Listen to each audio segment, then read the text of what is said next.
sus maestros que enseñaron palabra de Dios. La Biblia está llena de aunques y de repente y de porqués y de pero. Cuando viene la parte de Dios, son para noticias. Aunque anduviere en valle de sombra de muerte, tú estarás conmigo. Hay muchos porque de tal manera amó Dios al mundo que ha dado su Hijo.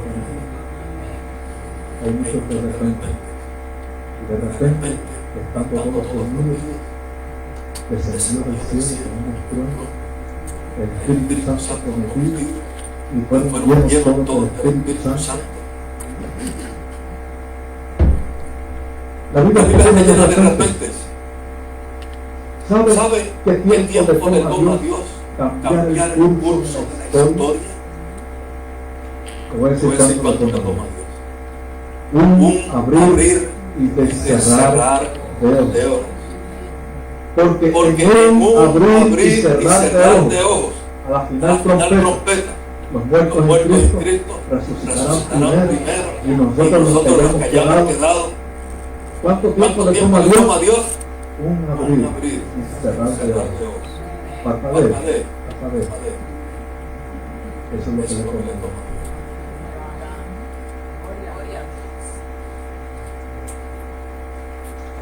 A nosotros nos tomaría una eternidad lograr siquiera una copia de eso. Un puro intento de eso. Pero Dios ¿sabe qué? Leí en cierta ocasión. ¿Sabe que Cristóbal Colón aseguró que la tierra era redonda? Claro, no es redonda, es esférica. Pero él la identificó con una redondez. Muchos dijeron no. Bueno, al día de hoy todavía hay gente que piensa que la tierra es plana. Y tiene argumentos para eso. Cristóbal Colón no es redonda. Sin embargo, siglos antes de que Cristóbal Colón viviera, el profeta Isaías dijo: Señor, tú estás sentado sobre el círculo de la tierra. Qué bueno que hubieran leído la Biblia.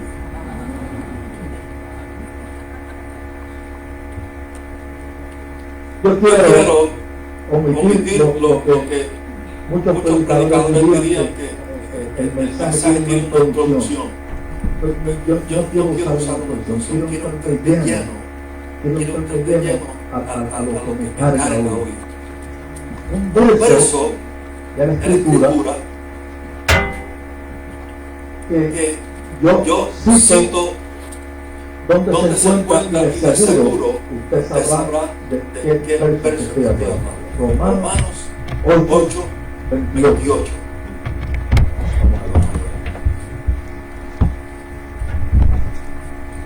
Romanos 8, 28.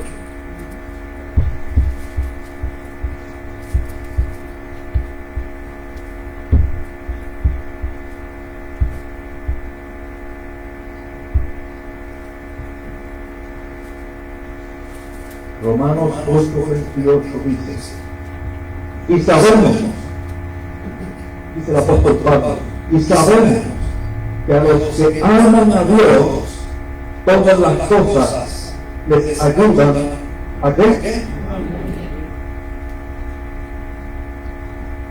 La forma usual de ese verso es: todo obra para bien.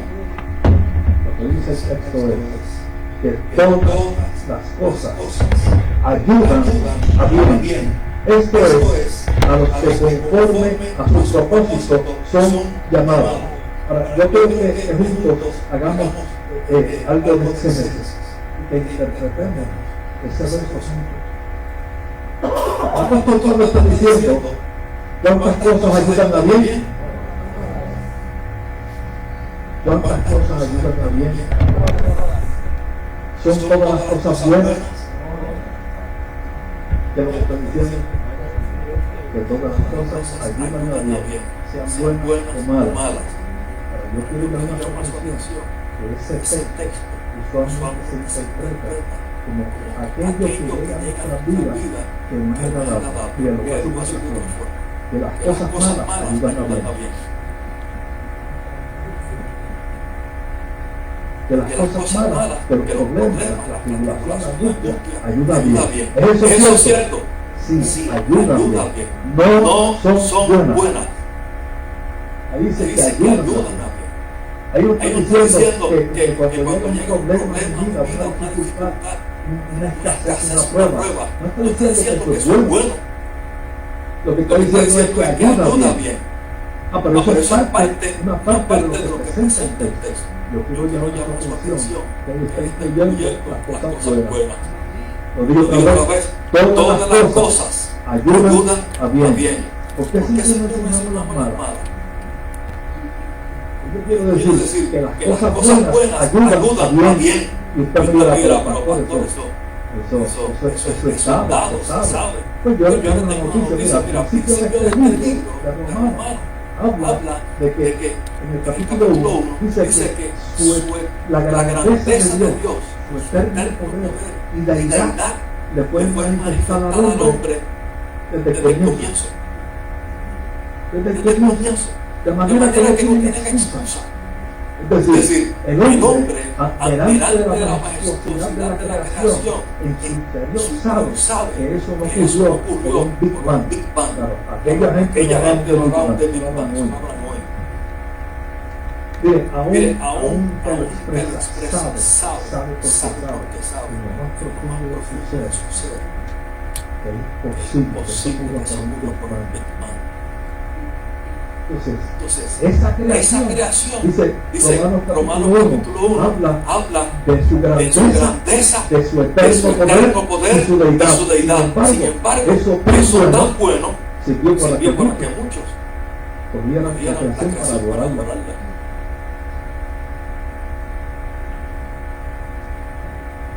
Adoraron a la creación. A eso se le conoce como los panteístas.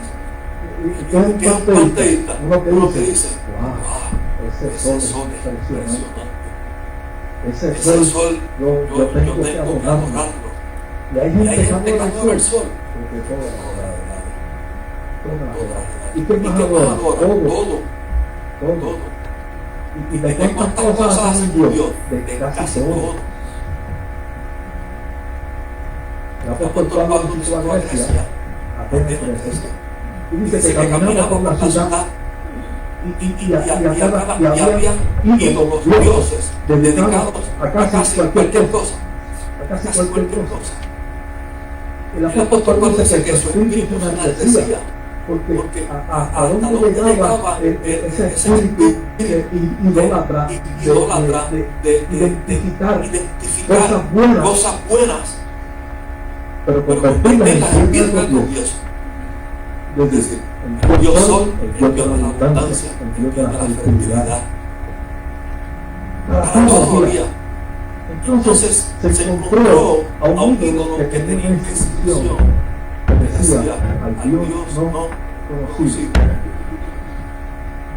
Es decir, la casa se me escapa al Dios. Pues yo voy a avanzar aquí en una imagen en honor al Dios no conocido, por si acaso, para que no se nos el Dios no conocido. El hombre se va a la creación. Usted mira los cielos y ¿qué piensa? Usted mira la creación y ¿qué piensa? El salmista dijo, veo los cielos y cuento las estrellas y digo cuán grande es Dios.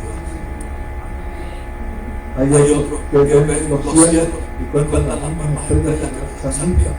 Y dice, qué bueno, esa estrella debe llamarse tal y va a ser Dios de ahora en adelante. Ese sol hace un ídolo de ahora en adelante.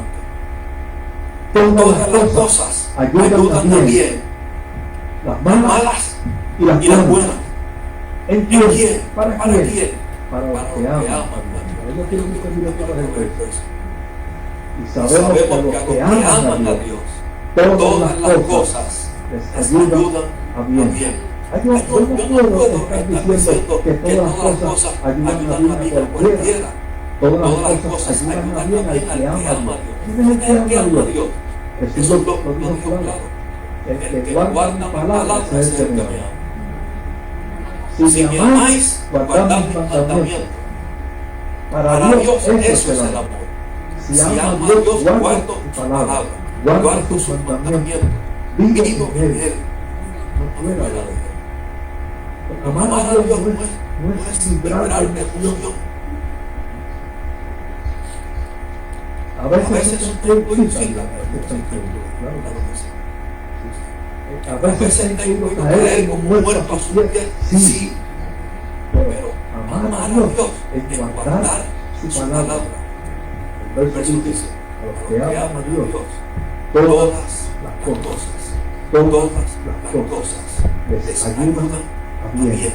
Eso es lo que conforme a su propósito son llamados. Algunos dicen, pues eso aplica para todos, aplica para los llamados. Y yo quiero decirle que Dios llama a cada hombre. Dios llama a cada hombre. Esa historia, esa doctrina de que Dios tiene escogidos, mire, eso es bíblico. Dios llama a cada hombre. Es la voluntad de Dios que cada hombre se arrepienta, se convierte y le conozca. El infierno no fue preparado para hombre alguno. El infierno fue creado para el diablo y su sangre. No es la voluntad de Dios que nadie se pierda. Nadie nació para perderse. La voluntad de Dios es que todos los hombres sean salvos y vengan al conocimiento de la verdad. Eso dice Timoteo. Que todos los hombres sean salvos y vengan al conocimiento de la verdad. Entonces todas las cosas ayudan a bien si amo. Si estoy en tu palabra, todas las cosas ayudarán a bien. Yo quería entrar entonces al texto bíblico y encontrarme con gente que me diga, que algunos de ellos me digan, tú descubriste, tú estabas consciente de que todas las cosas ayudan a bien. Yo me encontraría en primer lugar con un jovencito de 17 años. 17 años. Un joven de 17 años fue vendido por sus hermanos como esclavo a tierra de Egipto. Y tú dirás, José, ¿cómo sabes? José, todas las cosas ayudan a bien.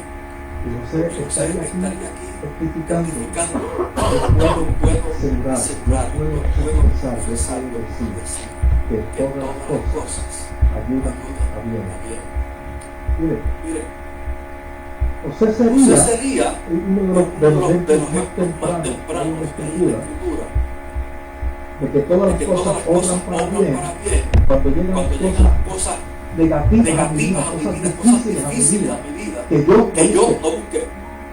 Ese es el caso de José. José no buscó. Se vendido, fue algo que quería.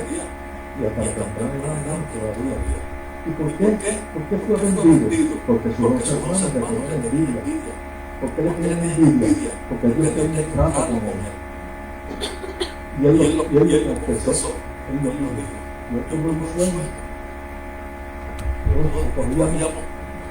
Estábamos en el campo y mi atado estaba tendido y el atado de trigo se inclinaba a mí. ¿Qué tú estás diciendo? Que nosotros nos vamos a inclinar delante de ti. Él no lo dijo. Eso lo dijo. Y tuvo otro sueño que fue todavía tuvo un sueño que el sol y la luna y 11 estrellas, qué específico. El sol y la luna y 11 estrellas estaban. Ellos entendieron que estaban delante de él. Y cuando su padre lo oyó, le reclamó: ¿qué tú estás diciendo? Ven acá, muchacho, ¿qué tú estás diciendo? Que tu madre, hasta tu madre y yo, te vamos a servir a ti. Sin embargo, su padre, Jacob guardó, dice la palabra que guardó aquello en su corazón. Le impactó que yo te voy a servir a ti, pero no lo rechazó, lo guardó. ¿Sabe quién es el que guarda cosas así en su corazón? El hombre prudente, el hombre que está abierto al plan de Dios, el hombre que está abierto a las cosas que hace Dios. Por eso María también guardaba todo en su corazón, aunque daba el traste con lo que ella había pensado hasta ese momento, pero lo guardaba en su corazón. José fue vendido. Oiga, y usted sabe, el relato bíblico dice que Dios nunca lo abandonó, porque a donde llegó, el Señor estaba con él. Y a donde llegaba, Dios prosperaba lo que hacía. Oiga bien, no lo prosperaba a él en aquel momento, pero prosperaba lo que hacía.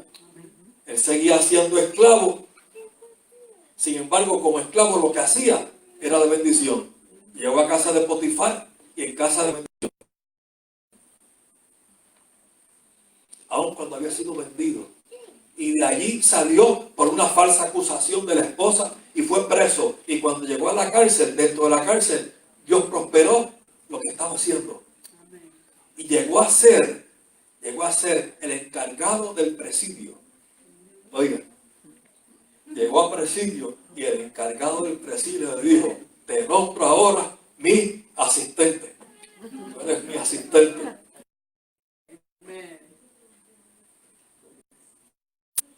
Alguien que en rebeldía estuviera dentro de aquella cárcel hubiera dicho: imposible que Dios esté en esto.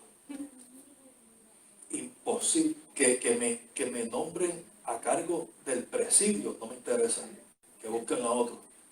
Yo no nací para esto, yo nací para algo más grande, yo nací para algo mejor.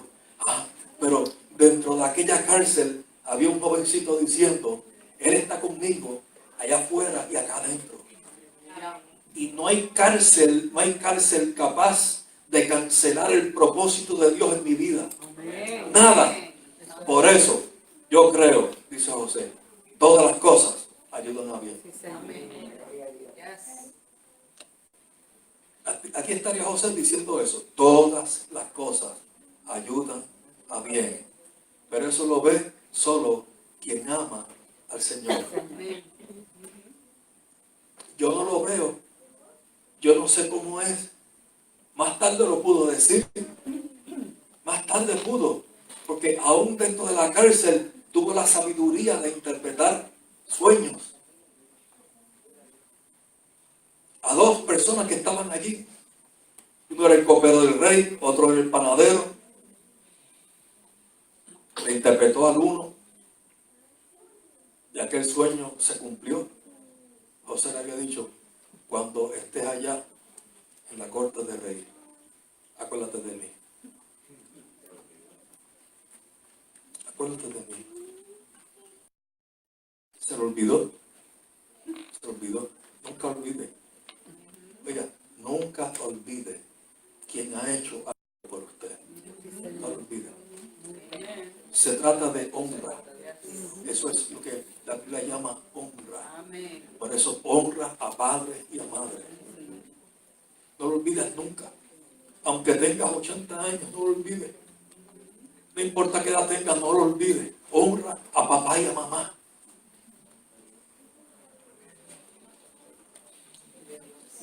No olvides honrar a aquellos que te han dado algo que tú tienes hoy. Hónralos. Eso es ser agradecido. Quien no es agradecido dice: no, eso es lo que tenían que hacer. Y ese era su trabajo, hacerlo. Que lo hagan, qué bueno. José diría, todas las cosas ayudan a bien. ¿Y sabe qué pasó un día? Vino un de repente de Dios. La celda se abrió y pasó de ser un esclavo a ser el segundo en mando en la nación más poderosa del planeta. Le quitaron las vestiduras de esclavitud, lo vestieron de lino fino. Le pasaron de ser un desconocido, iba ahora en un carro detrás de Faraón y todos proclamaban el liderato de José. Todos proclamaban quién era ahora José, y eso ocurrió en cosa de horas. ¿Cuánto tiempo le toma a Dios? Digo, un abrir y cerrar de ojos.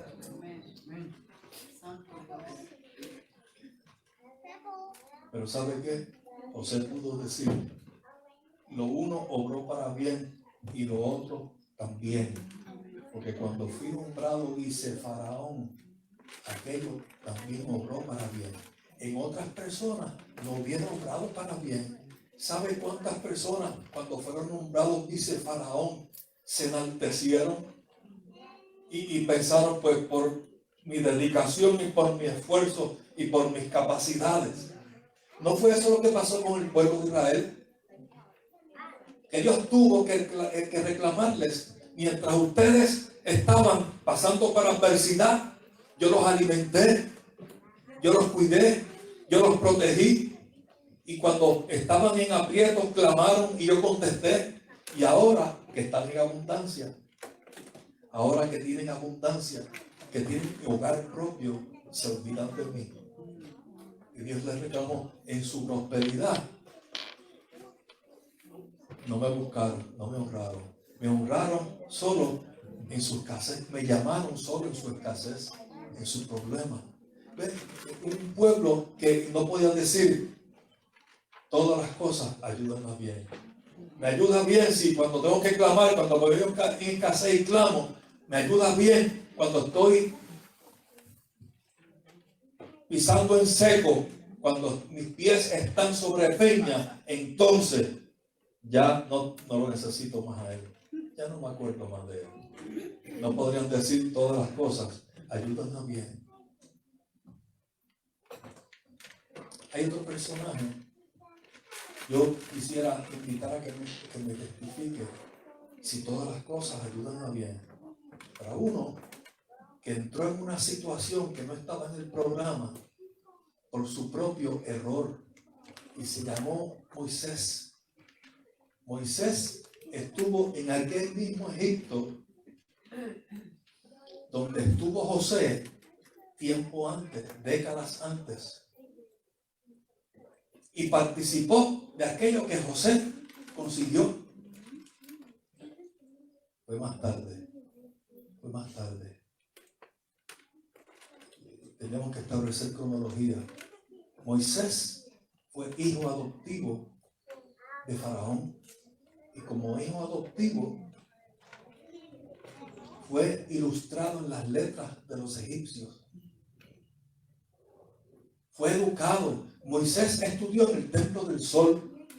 ¿Sabe qué era el Templo del Sol? Era la universidad, era lo más granado del ambiente universitario del momento. Era el Harvard de aquel entonces. Moisés estudió en Harvard. ¿Oyó?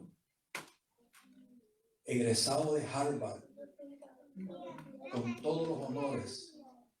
Siglos después se testificó de él que era versado en las letras de los egipcios. Era nieto postizo de Faraón. Moisés vivía en lo más granado de la corte de Faraón. Vestía atuendo delicado, vestía lo último, vivía en opulencia. Pero ya Dios le había dicho que iba a ser usado para libertar al pueblo de Israel que estaba cautivo allí mismo. Y un día, caminando por los alrededores, vio a un egipcio que atacaba a un hebreo. Y Moisés, que sabía que iba a ser usado para libertar a aquel pueblo, levantó su mollero. Parece que era fuerte. Sí, era fuerte. De un cantazo lo acabó. Defino cantazo, de un golpe. Eso es lo que significa cantazo. De un golpe lo acabó. El egipcio murió. Sin embargo, al día siguiente encontró a dos hebreos que reñían entre sí. Intentó poner la paz entre ellos. Y uno de ellos lo señaló. ¿Qué? ¿También no vas a hacer como le hiciste ayer al egipcio? Se supo descubierto y huyó al desierto. Mira qué cambio drástico. De la corte al desierto. José fue de la cárcel a la corte. Moisés fue de la corte al desierto. Tenía 40 años. Y pasó 40 años más en el desierto. Pasó los primeros 40 años siendo muy conocido. Todo Egipto lo conocía. Pasó sus siguientes 40 años desconocido de todos. Nadie lo conocía. Lo conocía solo Séfora, su esposa, y Jetro, su suegro. Nadie más. Y después tuvo un hijo. Y después un segundo hijo. 40 años en opulencia. Ahora 40 años con una piel curtida del sol en el desierto. Pastoreando ovejas para Jetro, su suegro. Unas poquitas de ovejas en el desierto. ¿Por qué llegó allí? Por un error. ¿Por qué llegó al desierto? Por un error de él. Dios nunca le dijo que asesinara a nadie. ¿De dónde salió aquel acto? Salió de él. Pensó que con su fuerza era capaz de llegar a que se cumpliera el plan de Dios. El plan de Dios se va a cumplir aunque sea a golpe limpio. Eso fue lo que dijo Sara. El plan de Dios se va a cumplir aunque mi esposo tenga hijos de mi sirvienta. Como ella no podía tener hijos, Dios, ahora llega hasta mi sirvienta. Yo tengo un plan para que se cumpla la promesa de Dios. Llega hasta mi sirvienta para que ella conciba de ti. Y ese hijo será el hijo que Dios nos prometió. De conocer la historia, usted sabe que no fue así. Se complicó todo cuando nosotros intentamos hacer el cumplimiento de la promesa de Dios por nuestro ingenio y con nuestra fuerza. Solo se complican las cosas. Y eso se complicó a tal grado de que hasta el día de hoy las consecuencias de lo que hizo Sara se están viviendo. Por eso hay árabes y judíos, porque de aquel niño descienden los árabes, pero del hijo de la promesa desciende el pueblo judío. Dios no necesitaba de su ingenio para que se cumpliera el plan de Dios. Dios no necesitaba de la fuerza de Moisés para que se cumpliera. No hacía falta. Pero allí llegó al desierto. Oiga, en el desierto tuvo un encuentro con el Señor en una zarza. En una zarza. ¿Por qué en una zarza? Porque Dios le habló desde una zarza. Y hablando durante la zarza, quita el calzado de tus pies. La tierra que pisas es santa. ¿Por qué era santa? Que allí estaba Dios tratando con él. Pero ojo, era la misma tierra que Moisés había pisado durante 40 años. ¿Tiene usted idea cuántas veces Moisés pisó aquel paraje? ¿Podríamos calcular cuántas veces Moisés caminó por allí?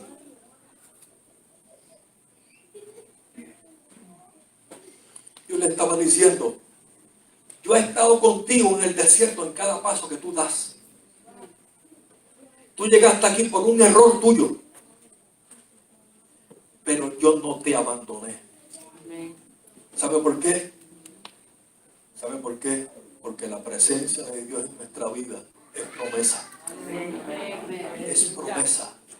Y si yo llego al desierto por error mío, como quiera, allí está Él conmigo. ¿Ah?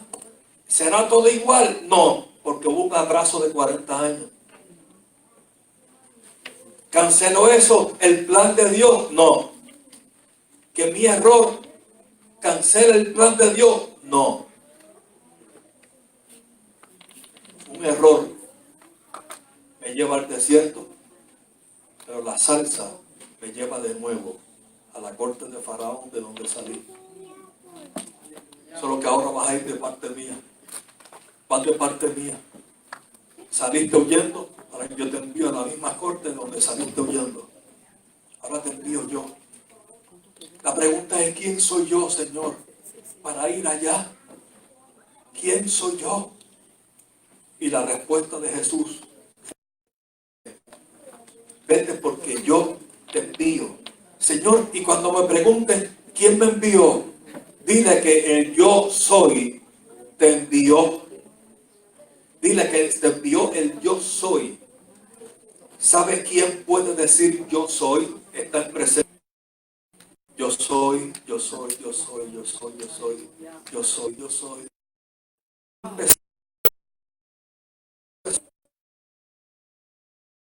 Es desde la eternidad. Y eso no tiene un fin, es hasta la eternidad. ¿Sabe qué significa soy? Que yo he sido siempre, yo he sido hoy y yo seré para siempre. Ese es quien soy. Ah, pero no me creerán. ¿Qué tienes en tu mano, Moisés? La vara. La vara. La vara de pastor. Todo pastor tiene una vara. Se convirtió en serpiente. Estaba diciendo Dios: yo no necesito que tú tengas muchos recursos. Los recursos los tengo yo. Porque aún una vara puede ser instrumento en las manos de Dios. Por eso, de ahí en adelante, a aquella vara se le mencionó en el texto bíblico como la vara de... Hasta ese entonces era la vara de Moisés. De ahí en adelante se convirtió en la vara de Dios. ¿Sabe por qué? Porque los pastores de ovejas tenían una costumbre que en los momentos de ocio sacaban su cuchillo y grababan en su vara, ¿sabe qué? Le voy a decir: promesas de Dios. La vara de un pastor temeroso de Dios estaba grabada de arriba a abajo de promesas de Dios. Empuña tu vara, porque el Dios que prometió no te ha abandonado ni un solo día en el desierto. Moisés, todas las cosas ayudan a bien. Y aquí tendríamos a Moisés diciendo: ¿sabe qué, iglesia? Todas las cosas ayudan a bien. No dejes nada fuera. Por eso, siglos después, un hombre que ahora ya era, además de ser hebreo, tenía una formación griega. Los primeros dos eran hebreos, completamente hebreos.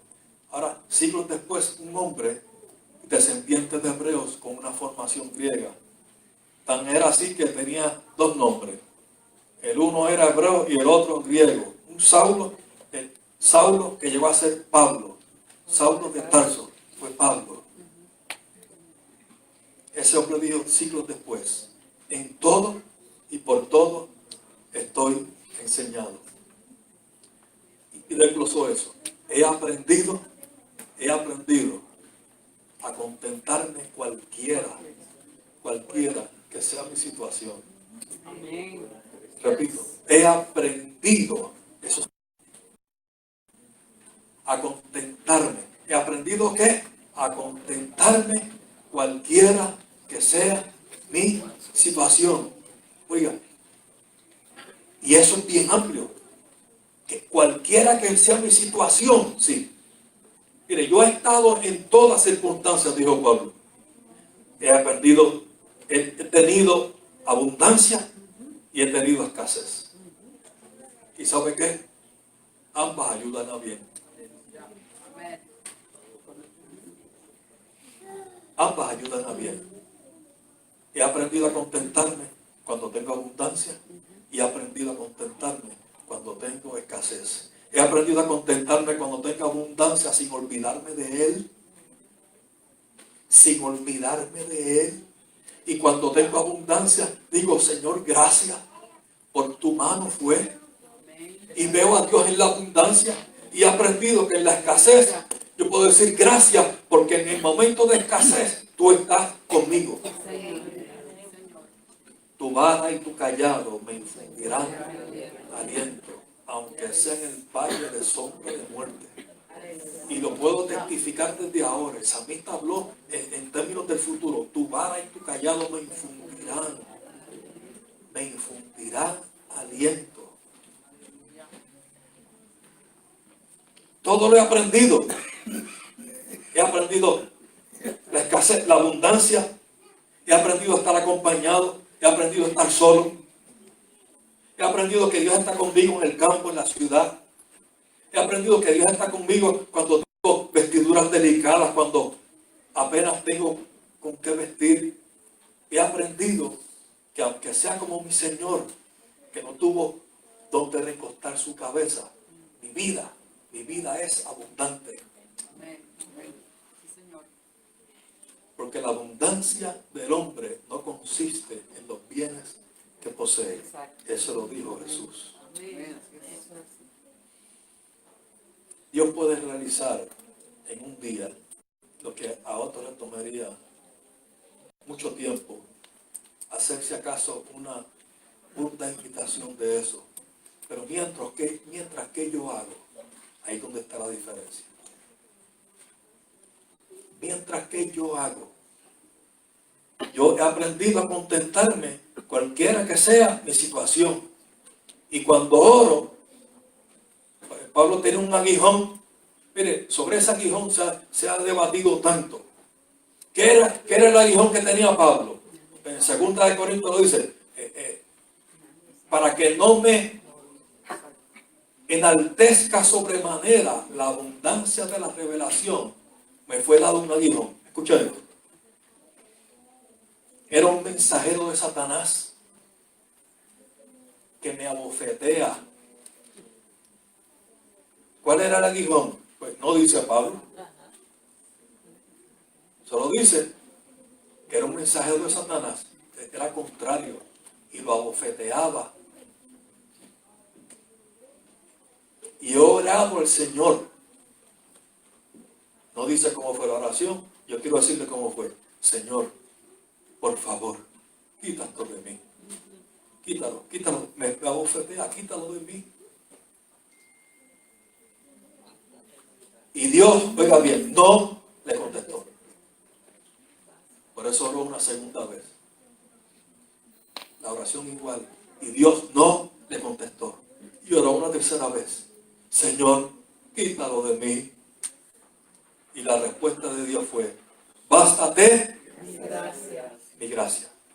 Porque mi poder en tu debilidad. Si tú no tuvieras esta debilidad, ¿cómo mostraría yo mi poder para subsanar esa debilidad? Si tú fueras todo fortaleza, ¿qué ocasión tendría yo para mostrar mi poder si tú fueras todo fortaleza? Escúchame bien. Dios siempre se toma como prerrogativa mantener algo bajo su control. ¿Por qué? Eso fue lo que le pasó a Pablo. Como tenía tanta revelación, Dios se mantuvo eso. Dios mantuvo eso bajo su control para que Pablo dependiera de él. Para que no importa cuánta revelación tengas, dependas de él. Para que tengas que mirar a Dios y decir, Señor, no puedo más, esto es difícil. ¿Cuál es tu respuesta? Bástate mi gracia. Por lo cual de buena gana me gloriaré en mi debilidad. Porque el poder de Dios toma ocasión por mi debilidad. Después de esa segunda carta a los Corintios, Pablo vivió mucho